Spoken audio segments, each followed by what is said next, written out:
Translation in purport given by His Divine Grace Srila Prabhupada. Srila Prabhupada ki. But that misconception of self-identity can be diminished gradually by the mercy of the personality of Godhead, Vasudeva, through the process of devotional service to the Lord in the mode of detachment. Please repeat.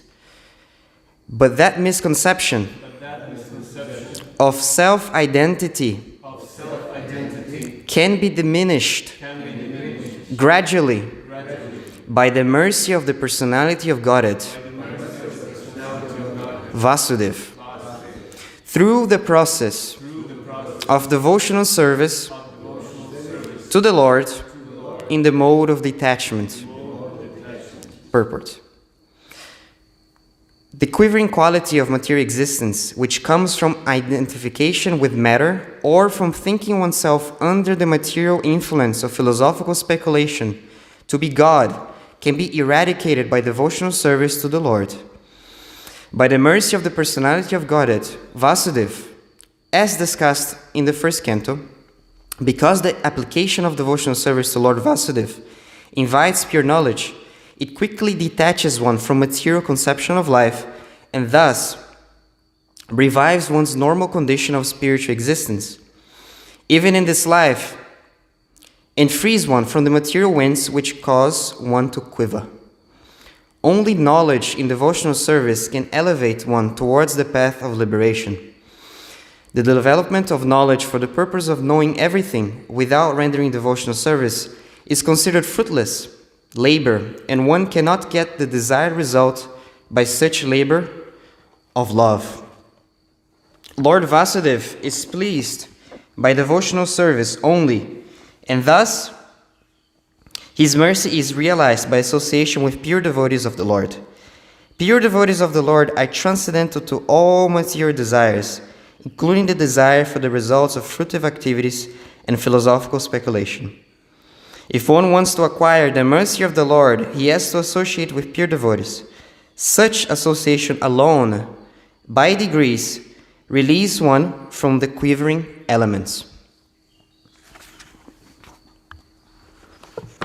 Namo Vishnupadaya Krishna Pishtaya Bhutale Srimate Bhaktivedanta Swami Iti Namine Namaste Sarasvati Deve Gauravani Pracharine Nirvishesha Shunyavadi Pashatyade Satarine Jayasri Krishna Chaitanya Prabhu Nityananda Shri Advaita Gadadara Srivasadi Gaura Bhaktavrinda Hare Krishna, Krishna Krishna, Hare Hare, Hare Rama, Rama Rama, Hare Hare. I'll just read the translation once more. But that misconception of self-identity can be diminished gradually by the mercy of the personality of Godhead, Vasudeva, through the process of devotional service to the Lord in the mode of detachment. Hare Krishna, everyone. Good morning. Okay, so this is a very interesting verse for us to study and apply practically in our lives. As we can see, it's very interesting how Prabhupada is putting out the importance of devotional service in our lives, right? Through specifically detachment. Because we know there are different types and different moments in our devotional life. Right? There is a description that when the person is practicing devotional service in the beginning, he tends to have to offer Krishna what he desires, not necessarily what Krishna likes, right? And that's the beginning stage of devotional service. When we have certain desires, for example, we want to eat pizza. So we cook pizza, right, to fulfill our desires, but then we offer it to Krishna. It is also a practice of devotional service, but it's a practice with attachment. Right? It's Mishra Bhakti, it's mixed devotional service. Therefore, this verse explains that we should practice devotional service with detachment. And it's very difficult though. Thank you.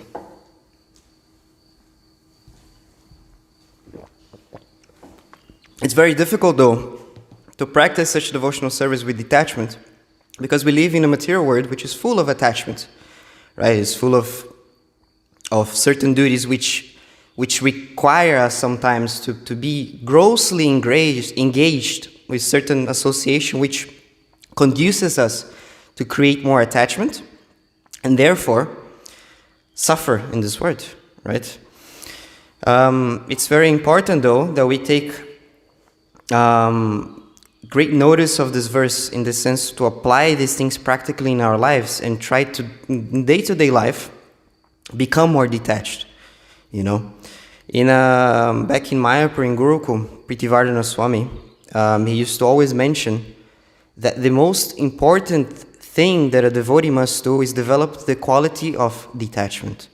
And that quality can only be attained if we don't create expectations, right? In the Shishikshashtakam, most of the time we chant every day in the morning programs, right? Chaitanya Mahaprabhu explains that Amanina Manadena Kirtaniya Sadahari, right? So Amanina, the principle of not expecting respect, but giving respect back. So Pridivardhana Maharaj in Gurukul used to explain a lot that this quality of Amanina is what brings all the other aspects of, being tolerant and being more patient and, considerate to other living entities. So what I take mostly from this verse is this point, right? That we need to develop this conception of amanina, of detachment, right? Of not expectations. And only through not expecting, we'll be able to cultivate this detachment. But how do we do it, How do we come to this point of not creating expectations? Day-to-day life, we're so much engaged with activities, right? We get expectations from love interest, we get expectations from our parents, we get expectations even in brahmachari life, right? From our authorities, from our, god brothers or god sisters. And it's very difficult to become detached and not have any expectations. And do as Krishna tells Arjuna, fight, but with no attachment to the results. Therefore, it's very, very important, as Prabhupada mentions in the end of the paragraph, if one wants to acquire the mercy of the Lord, he has to associate with pure devotees. How are we supposed to know how to become detached, how to become, not to have any expectations, and truly practice devotional service if we don't have association, if we don't have an example to take from? So, if there is the desire, if there is the priority in your life, then you will try to practice devotional service by serving the devotees and thus getting the opportunity to be among those pure devotees.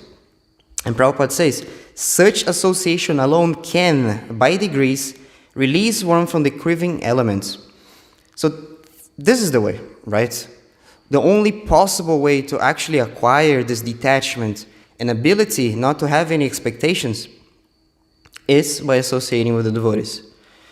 They are so detached from material circumstances that they can be in any place, any moment in life, and they'll still be fully trying to practice devotional service at their best. A very practical example that we see is Japataka Maharaj, that although through so many difficulties, so many material impediments, right, that I bet it's almost impossible to put on a paper and discuss how can somebody at his age, at his condition, be so active in devotional service, be able to be fully dedicated. And how does he manage? How does he not get mental, right? We suffer a lot sometimes, when we practice devotional service. We get mental sometimes, we get frustrated with certain things, because Maya is always trying to make us, actually a better way how to put it is that Maya is always trying to practice her service, right? So she's always trying to make some tricks to us. So we tend to become mental, disturbed, a little distressed and unenthusiastic. So how does Japataka Maharaj keep his enthusiasm, his utsahan, right? And this is the process. He's detached, right? He's able to become detached through the process of devotional service, through associating with Prabhupada, with his god brothers who are also pure devotees, Therefore, he's able to become detached and fully dedicate his life for Krishna consciousness, right? And all right, okay, we're putting a big pedestal. We're saying someone who is way above the grade, that we're not, oh my God, Vijayapataka Maharaj is too high up there. But that doesn't mean we can also get there, right? We also can become detached. We also can become fully dedicated to devotional service. And the way that we can do so is by associating with the devotees. Now, by the mercy of the devotees, we can get the mercy of Krishna. And only then we'll be able to not have any expectations and therefore not suffer. This is a very interesting chapter, right? The Vidura is furthering asking questions. And Bhagavatam overall, it's a very important part of a devotee's life. And through the study of Bhagavatam, right, so reading the purports of Bhagavatam, we are also associating with the devotees. We are also associating with those personalities which lived many years ago, right? And through their example, we can practically apply in our lives these teachings, right? So it's not just a question of like listening to Bhagavatam class or reading a certain quote and, okay, that's way too much for me. That's someone who I'll never have the same sort of experience. No. Krishna is speaking the Bhagavad Gita, and also the Bhagavatam is there for us to practically apply in our lives. Right? And this is very, very practical, The misconception of self-identity, we all have some sort of misconception. We think that we're from Croatia, we think we're from Brazil, right? We think we're from India. We're from Istra, or we're from like some different part of Croatia, right? And that's a misconception. It doesn't matter where you come from. Your soul is Jivera Swarupa Hoy Krishnera Nityadas. Your soul is the duty of the soul, the nature of the soul is to serve Krishna, right? And this self-identity, which causes so much harm, so much difficulty, we see nowadays, especially up there, our brothers in Ukraine and in Russia, they're going through so much suffering because the leaders, they suffer from this misconception of self-identity, right? Because they're so attached. They're doing the opposite what Krishna is telling us to do, to become detached. They're so attached, right, to my land, to my ideals, to my beliefs. And who pays the consequences? The material entities. The jivas are suffering because of this. So we have to endeavor our best to become detached, and only if we have this understanding, right, that we are all going through this, difficulty, and not take priority, right, to come closer to the devotees, to have this association, and have this mercy, right? If Krishna so desires through the service, then there's not much hope. We will keep chewing the chewed, as explained in, I think it's the first canto, I'm not sure.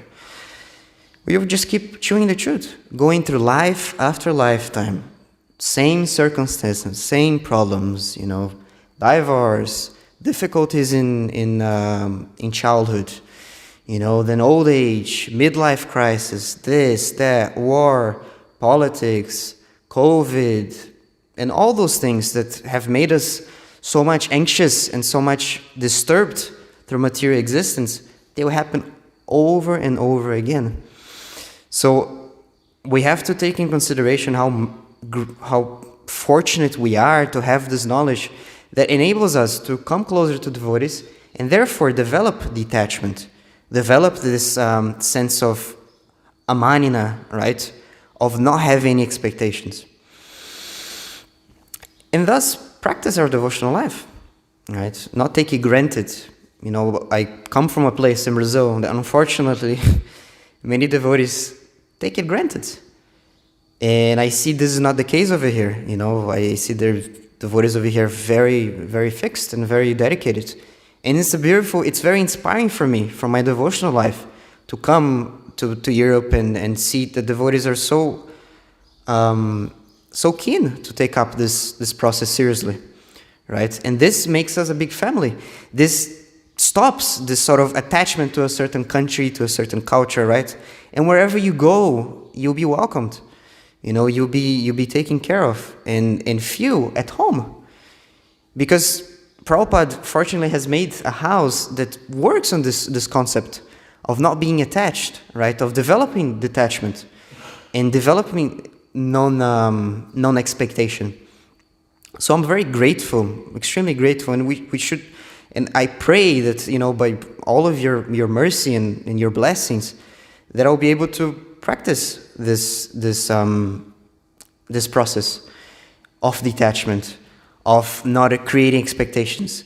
Because truly, out there is a very scary place. And we must always remember this, that Maya is extremely scary. The places you can go to and you can end up doing if you take for granted devotional service, it's very sad and very worrying.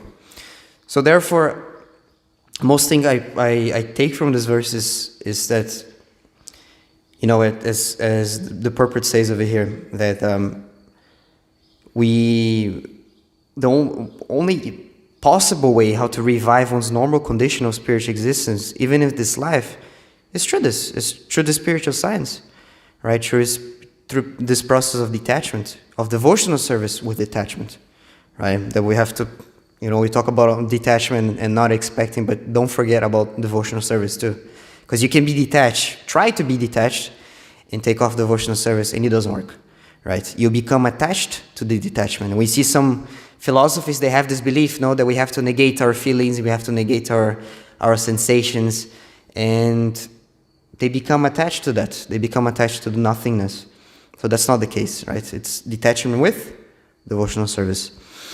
Therefore, it's so beautiful that we have this opportunity, to associate with devotees and develop this sense of detachment and non-expectation. Anyhow, I'm sorry, but I haven't given a class in English for a long time, so I'm a bit rusty. But if anybody has some comments, something to speak about on this topic, more than welcomed. But that's all I have to say. Some questions? Yes? How would you equate this non-expectation with Prabhupada's goal-oriented movement? Good question. That's exactly how you're supposed to do it. If you're fully integrated and fully dedicated to Prabhupada's movement, which is supposed to be in the mood of service, right, to others, to serve the living entities, to serve the devotees, then naturally you become detached. We see that even though at 1966, Prabhupada went to America, and he arrived over there fully dedicated, fully just, how do you say, what's the word?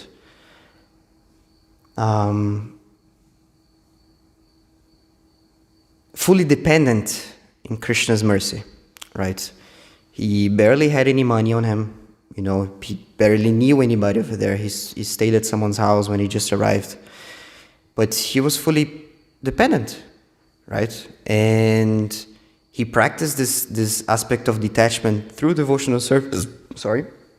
Through devotional service in this way. He came over to America, he sat down in a place, started chanting, right? He wasn't expecting I'm going to become a big guru and get many followers. That many times when we see that some people get into this sort of position, they tend to have this mentality. No, he was fully detached.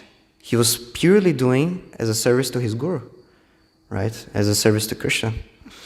Therefore, he was extremely successful. So as part of this movement, as part of Srila Prabhupada's movement of ISKCON, we must develop this same sort of amanina, of detachment, in the way that Prabhupada did, right? Through just being fully dependent on our spiritual master, on Krishna. And only then we'll get success. The moment we start thinking like, oh, I need to, I'm the doer, I'm the person who made this devotee, I'm the person who built this temple, right? I sold X amount of books, so I'm a great book distributor. Okay, I'm not saying you won't get a benefit for it. No, of course you will, right? Because you're dealing with something which is transcendental, right? And that is anything which is connected to this movement. But for your own spiritual practice and also for the further development of this movement, we have to be very careful about becoming self-conscious in the sense of, developing false ego and not being detached, actually. Not practicing what Krishna tells Arjuna, to fight with no attachment to the results. I'm not saying to be complacent, right? Not to so you work with like, okay, I'm going to work and not get anything done because it doesn't matter. No, you do it, right? But as a service for Krishna, right? Because you love the devotees, you love the movement, you love Prabhupada. I think personally what I try to apply in my life, right, in my devotional life, is that I try my best to, whenever I'm practicing chanting my rounds in the morning, or when I go to the temple and do some service, I cook to the devotees. I know that because I try my best to put in my mind, not to, because I want to show that I cook a nice halava, or I cook a nice feast, but to please the devotees. They're going to be happy, right? They're coming back from Sankirtan, from book distribution, so tired. And, it would be really nice to cook them a feast and to serve them prasadam. So that was Prabhupada's mood. That's his movement. In the beginning, you can read from the Lilamrita, right? That even though those young people that today, like Mukunda Swami, and those who are not among us anymore, they have no idea who they're dealing with, right? They had no idea of Vaishnava etiquette.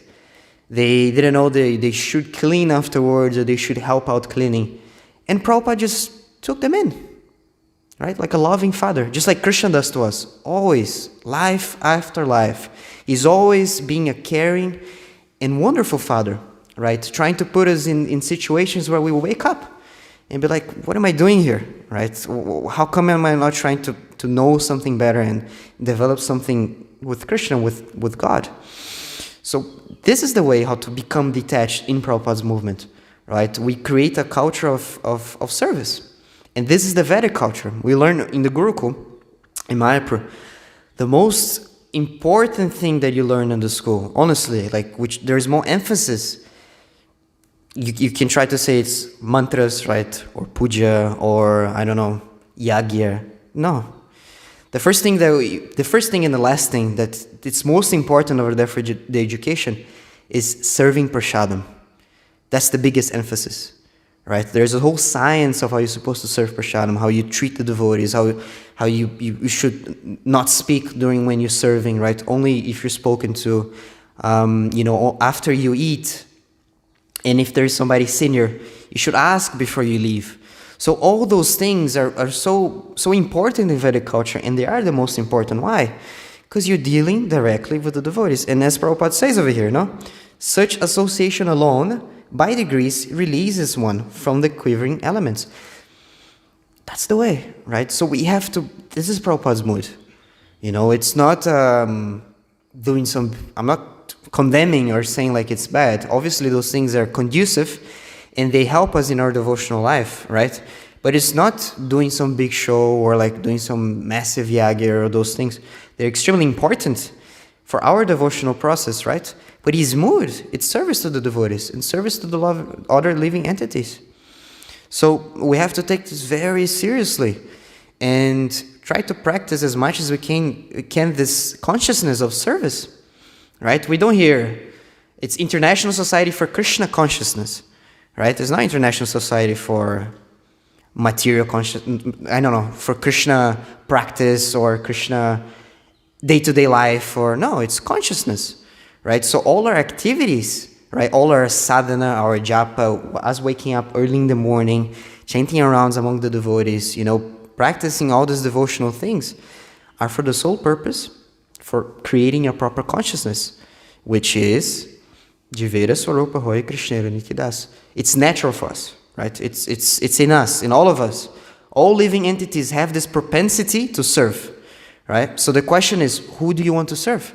Do you want to serve your senses? Do you want to serve Maya, right? Do you want to serve some big... Nowadays we see many devotees, they fight over politics, right? They fight over, not many, but some, especially in my country.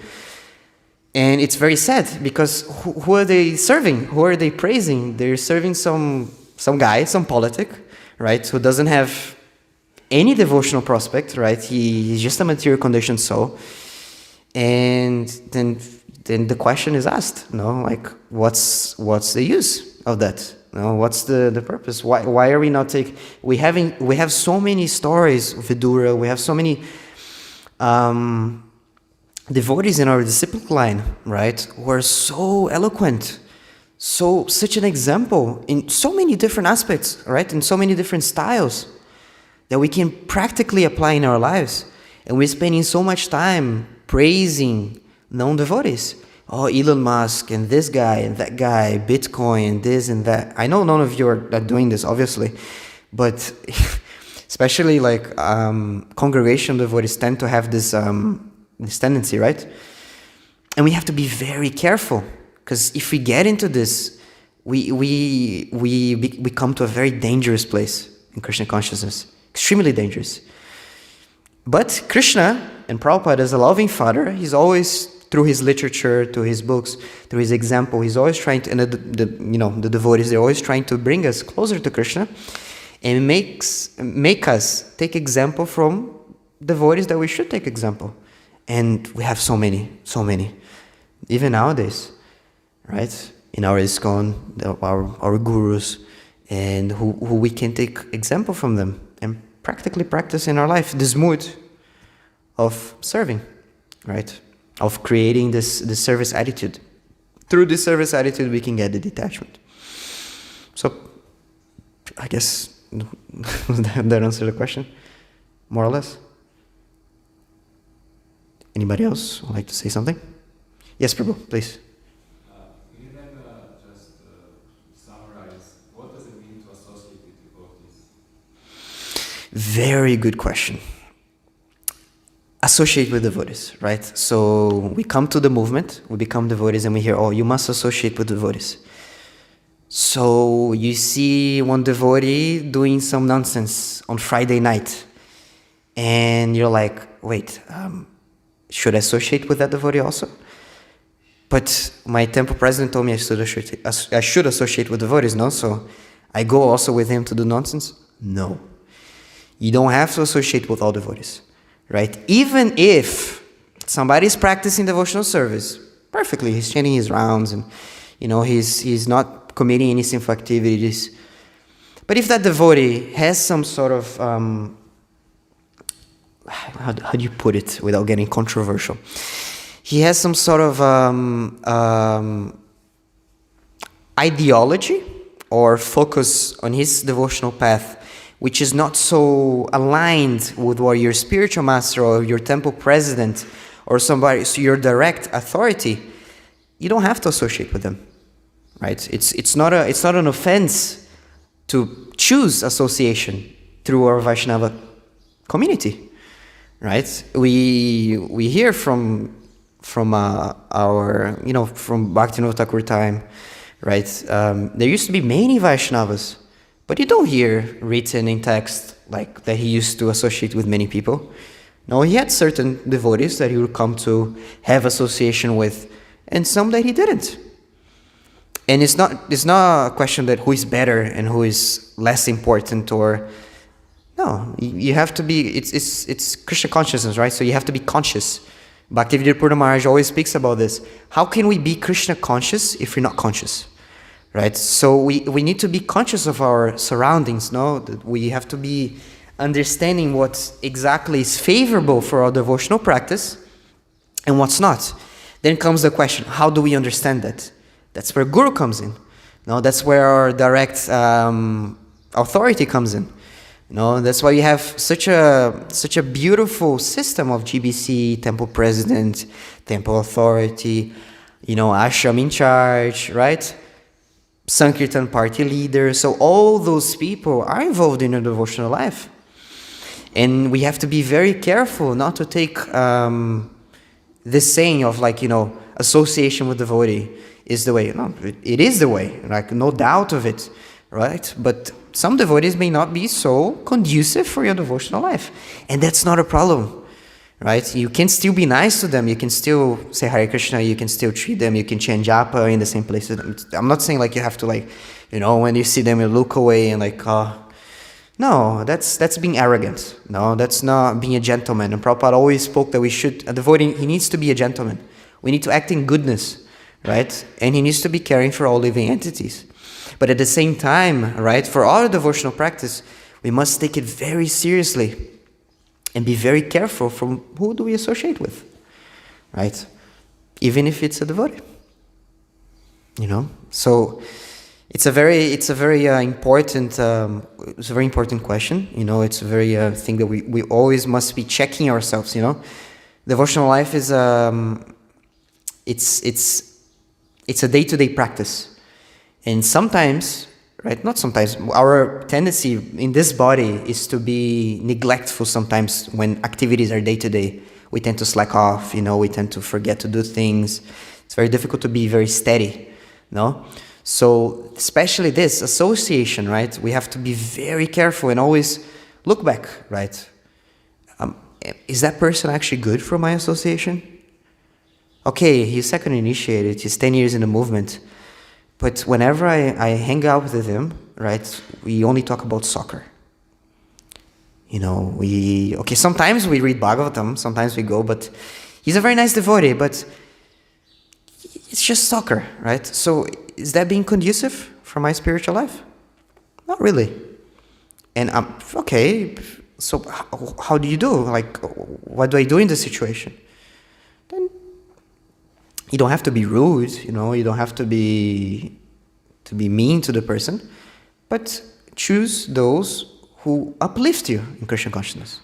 If you want to get anywhere in life, even materially, right? You hear this from the karmis, those coaches, you see in social media, they always talk about like, you need to wake up early, you have to be with people. And they always say, you need to be with people that have the same goal, the same desire, they want to achieve the same thing. So those same people that go to the gym and work out and they're so focused on this. So the same thing applies to us, right?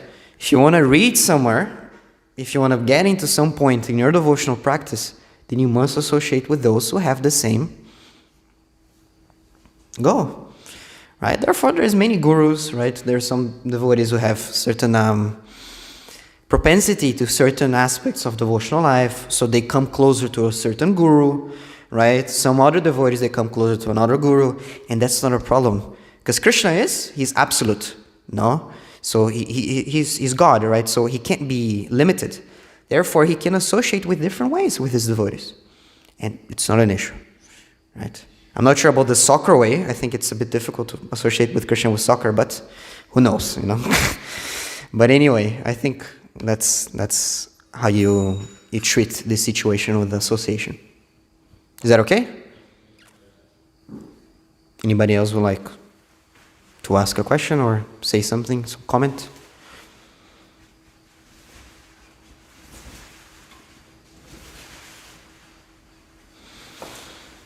Yes. You mentioned several times the congregational devotees. Mm-hmm. What you, as a person who's educated in the group, will say is the role of congregational devotees in the movement of The role of the devotees in the congregation is the same as all other devotees, right? It's non-different. But the circumstances are different. No, a brahmachari who lives in the temple, he's very prone. It's very not easy, but he's in an environment, right? He's sambandha. His environment, it's easier for him to practice devotional service fully. No, for him to come every day for Mangalarati, for him to go to Sankirtan, because he's fully dependent, right? He's fully immersed in the temple, right? And the temple, the purpose of the temple is that, to create an ambient, right, a place where people can come together and practice devotional service. But we know from the Varnashram system that not all have this ability, right? Not all have this, and it's not because they're worse or because they're they're bad, right? No, none of that. We take an example of Bhaktivinoda Thakur, right? He was a grihasta, and he practiced the devotional service extremely well. He would rise early every day, he would write his books, he would practice his sadhana, and still he would go to a job, right? He'd be among those who were non-devotees. And that did not shake his devotional life. But he understood that during that moment of his life, he was going through the process of grihasta ashram. So the duty of a congregation devotee is the same as those in the temple, right? But the situation is different. So you can't you cannot expect to that degree that the congregation devotee will come always from Mangalarti, that he will have the same ability to be present doing all the programs or go for Sankirtan. No, because he has other duties too, right? But he needs to make sure that the temple, it's not the temple, not the temple itself, but the devotees who are among the temple, and the temple too, the deities obviously, are priorities in his life and are important parts of his life. If he's not able to come so close to the temple, then he should make arrangements. So he has an altar in his house, right? So he practices devotional service in his house with his family. And when there are festivals, there are programs, there are different activities in the temple, he should endeavor to come. And that's the same way a brahmachari, pretty much always used to say, a brahmachari and a grihasta have very few differences. Very few. Right? A grihasta, he still has authority. He's not fully independent, And when I was a brahmachari, I used to think I can't wait till I become a grihasta. I'm going to become so independent and this and that and enjoy. But it's not true. You're still dependent. You're dependent of your boss, right? You're dependent of your, Bhakti Vriksha authority, of your guru, of your GBC. You're still dependent. And that's good. It's good to be dependent. So it's the same thing. They have the same duties, but they're in different circumstances.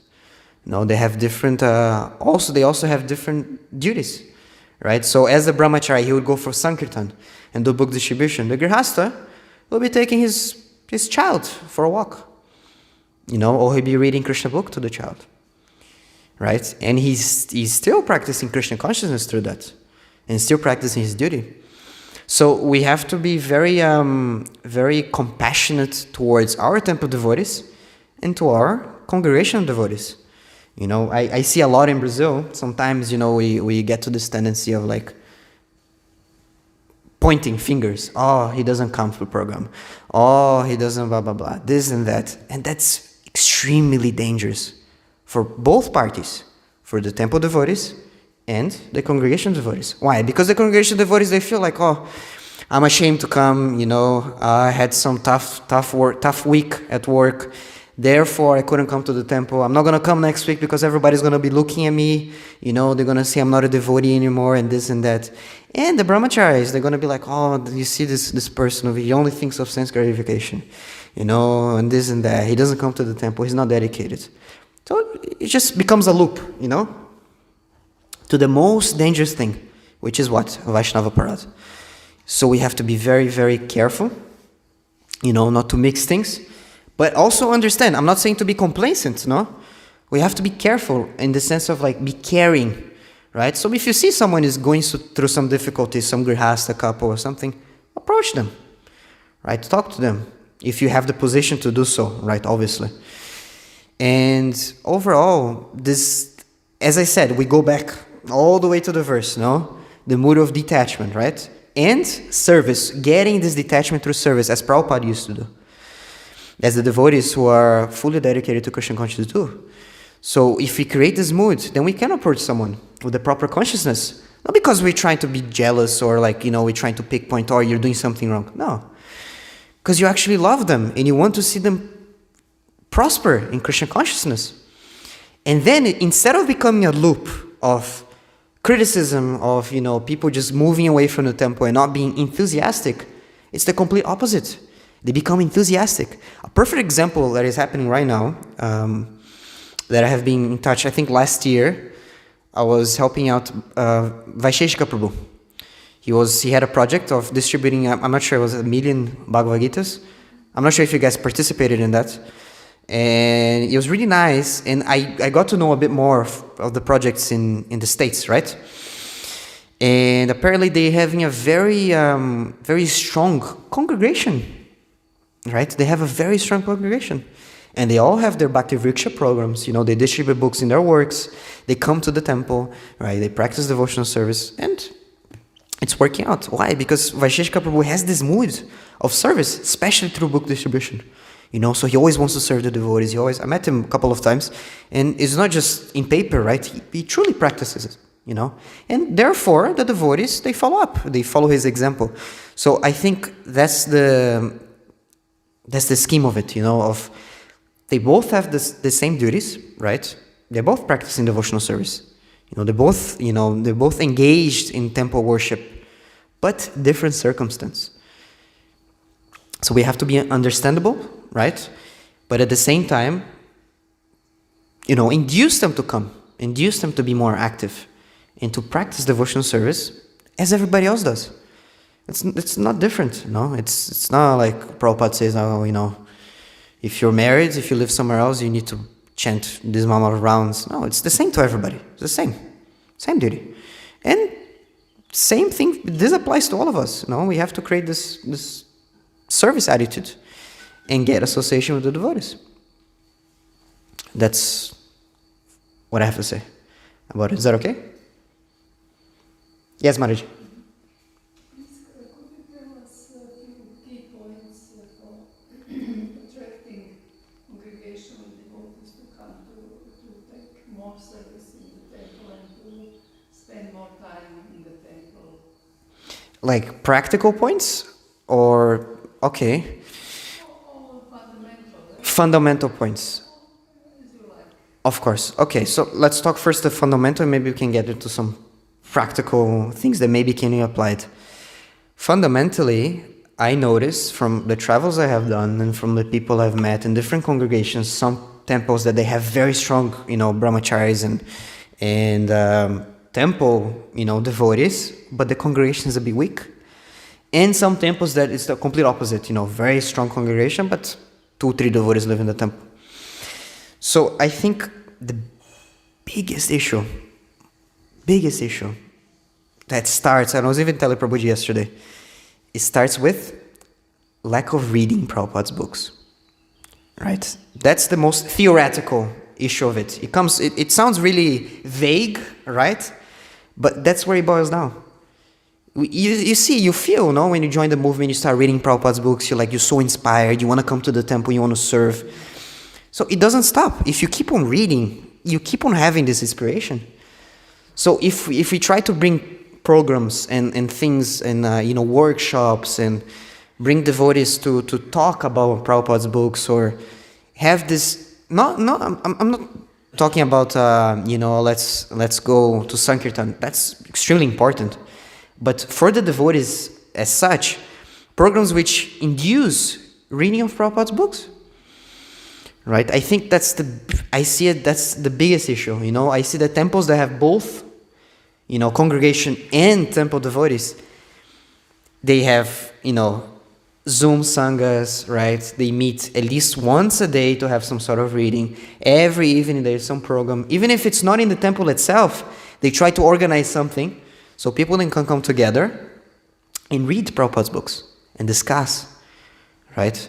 We have a very, very, very complex and very unique literature to study from, and it's not just one. The Bhagavad Gita is complete as itself, but we have the Bhagavatam, we have Chaitanya Charitamrita, we have Prabhupada Lilamrita, we have the Upanishads, we have Nectar of Devotion, Nectar of Instruction, so many books to read from, right? So many stories to tell our children, So I think what we lack the most, right, is this point. Education through reading Prabhupada's books. If we don't take this as priority, and it starts from the temple devotees, right? Because, I'm not saying it's their responsibility or any of this, but let's put it in the way that they are in a position, right, where they're more, they have more direct association with the deity, right, with the movement, with constant practice. So that gives certain Shakti, that gives certain, the austerity you guys all go through, right, of waking up early every day, cooking the prasadam, serving the deities. I'm not saying it's wonderful to do those things, it's blissful, but it is an austerity. Living among others, it's not an easy thing. So those things, they conduce us to have Shakti, right? So if the temple has this this initiative to bring forward programs where we instigate reading, right, some workshops of reading, I think it's very, very likely that you see difference. The devotees, they'll start feeling more included, because we know how human works, right? We know how we work. We want to feel included, right? We want to feel like we're part of something, So if we don't have association that is common to all, everybody knows how to read, ideally, So everybody can take part, Even a person who just joins, he can read Prabhupada's books and take part. Maybe he'll struggle a little bit with the Sanskrit, but it's also fun, It's also nice to have this experience. So I think that's something we lack a lot in our movement, something we need to consider and put into practice. Reading Prabhupada's books, right? We can go into details, or maybe, I don't know, make some workshops regarding puja and this and that. But in the end, when you boil, when you're making kheer, right? You're making a sweet rice. When you boil all the milk and you get to the pure nectar, Prabhupada's books. That's what I believe, That's what I heard also from Maharaj, Pritivardhana Swami. He stresses on this so much. He was always telling us before we left, Krsnanandana, keep on reading Prabhupada's books, right? And if you ever get an opportunity to speak to some devotee, share this, right? Share the importance of education, through Prabhupada's books. We're going to learn from them what? Vaishnava etiquette. We're going to learn philosophy. We're going to learn, deity worship.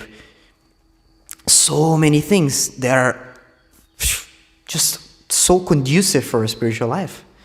So why not take it? Stop. Chanting is the utmost, of course. But how can you chant if you have no understanding what you're chanting? Right? And Prabhupada, just think about it, he didn't have much time. And he dedicated the last year of his life to what? To live this for us. It's a lot of books. I used to struggle in Gurukul to write an essay, right? Just a page about a chapter of the Gita. I used to struggle so much, Look at this. Okay, Prabhupada, pure devotee, this, that, obviously. But don't take it granted, Take it very seriously. And this will create, if you're grateful for Prabhupada for this, if we take this movement seriously and read his books, we will develop this detachment, right? This ability of amanina, of not being attached. Because imagine, you read all of Prabhupada's books, you're fully dedicated, you practice devotional service, you will become, it gives result. It's very practical. And then you become detached. Well, it doesn't matter what happens. Doesn't matter, right? I'm happy. Because I know somebody will take up Krishna consciousness seriously. Somebody, it doesn't matter, like you have 100 people you're giving class to, but if you're doing it as a service, maybe somebody over there will come to some neighbor, give the book, Also when you do book distribution, he'll give a book, and somebody else will take it. And that gives joy to the devotee, right? So I think overall, it's Prabhupada's books. That's what it is. It's lovely to say it, it's lovely to read them, and it's lovely to affirm it, but it's his literature. That's his legacy. And it's our duty, as members of ISKCON, to give this to the next generations, to make them important. Is that okay? Hare Krishna. Anybody else wants to say something? Okay. Grantaraj Srimad Bhagavatam ki, Srila Prabhupada ki, Janitai Gaura Premanande.